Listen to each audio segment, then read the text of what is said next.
Clase número 3. Concepto de acto o negocio jurídico, su análisis y clasificación de los actos o negocios jurídicos. Recuerda poner me gusta, suscribirte y apretar la campana de avisos para que seas informado apenas subamos un próximo video. Acto o negocio jurídico. Nuestro Código Civil no establece una teoría sistematizada del acto o negocio jurídico. Sin embargo, mediante la generalización de las normas de un acto jurídico en particular, como es el contrato, regulado en el libro cuarto de las obligaciones en general y de los contratos, es posible extraer principios o normas comunes que forman el conjunto de reglas jurídicas generales aplicables a los actos o negocios jurídicos. Estas reglas jurídicas generales permiten determinar cómo se perfeccionan los actos o negocios jurídicos, cuáles son los derechos y obligaciones que generan y, por último, determinar cómo se extinguen. Concepto de acto o negocio jurídico.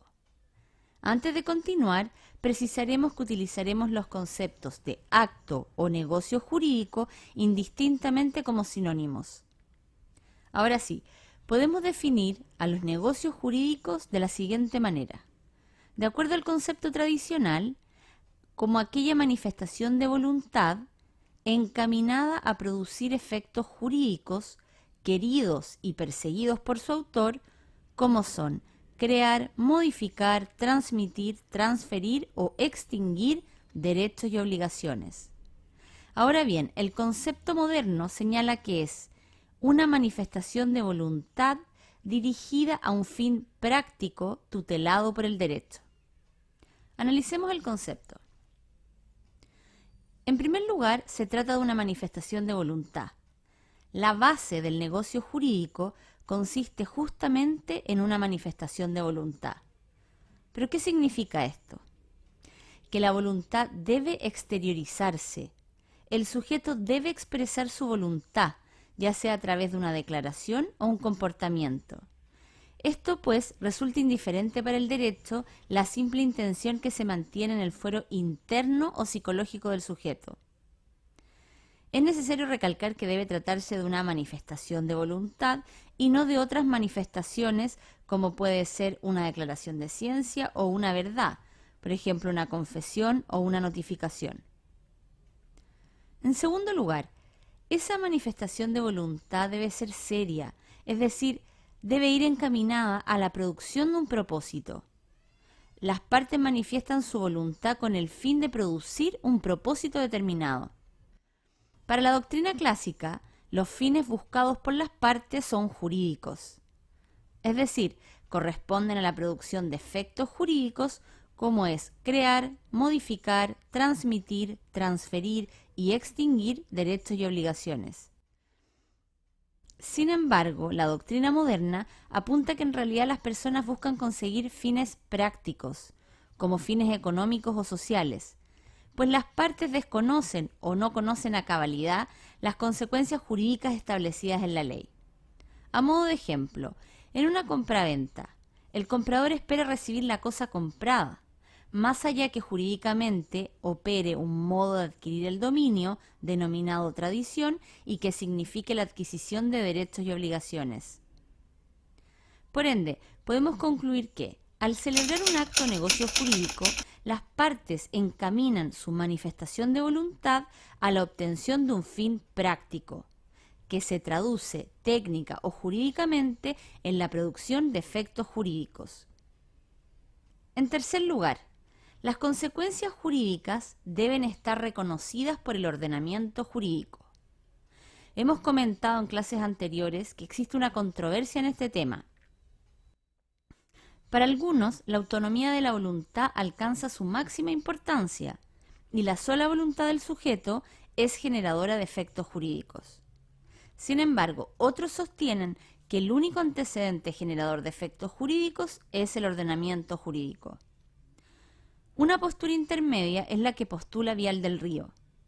Indica que no es posible atribuir en términos absolutos o a la voluntad o al ordenamiento jurídico la calidad de fuente generadora de efectos jurídicos. Los actos jurídicos generan efectos jurídicos debido a la combinación de ambos. Por un lado, la voluntad exteriorizada del ser humano dirige su intención de provocar determinados efectos jurídicos, queridos y deseados por su autor. Y por otra, es el ordenamiento jurídico que establece y reconoce tales efectos y que le otorga eficacia en tanto cumplan con los presupuestos que aquel impone. Clasificación de los actos o negocios jurídicos. Los actos o negocios jurídicos admiten variadas clasificaciones. Entre ellas podemos distinguir una clasificación legal, que se extrae de los artículos 1439 en adelante, y otra puramente doctrinaria. Si bien las clasificaciones están dadas para un tipo particular de acto jurídico, que es el contrato, son reglas aplicables indistintamente a los demás negocios jurídicos. En ambas clasificaciones, legal o doctrinaria, la doctrina atiende a distintos aspectos que denomina criterios directivos para identificar cada una de las categorías. Antes de estudiar en profundidad cada una de estas clasificaciones, las presentaremos en forma de esquema. Clasificación legal. Criterio: según el número de partes cuya voluntad es necesaria para su formación. Actos jurídicos unilaterales y bilaterales. A su vez, el contrato en particular se puede clasificar según el número de partes que resulten obligadas en contratos unilaterales y bilaterales. Criterio: según la utilidad que reporte para las partes, gratuitos u onerosos. Según la equivalencia de las prestaciones de los actos jurídicos onerosos, conmutativo o aleatorio. Según si el acto o negocio jurídico puede subsistir por sí mismo, principal o accesorio. Aquí se agrega una tercera categoría, la de los actos o negocios jurídicos dependientes.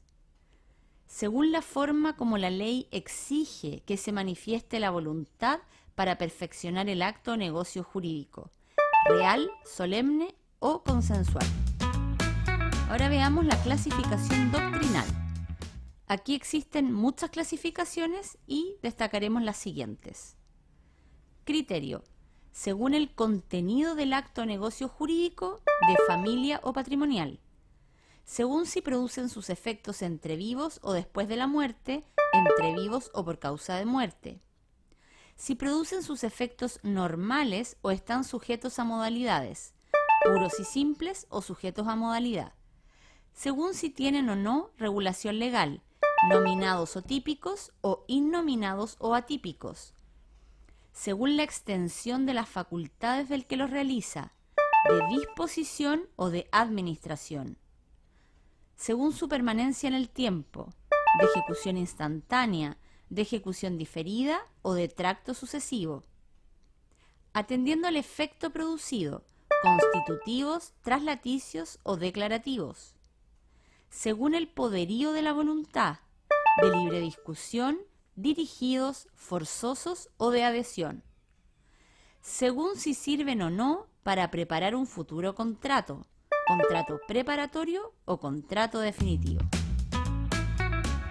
Aquí terminamos la clase de hoy.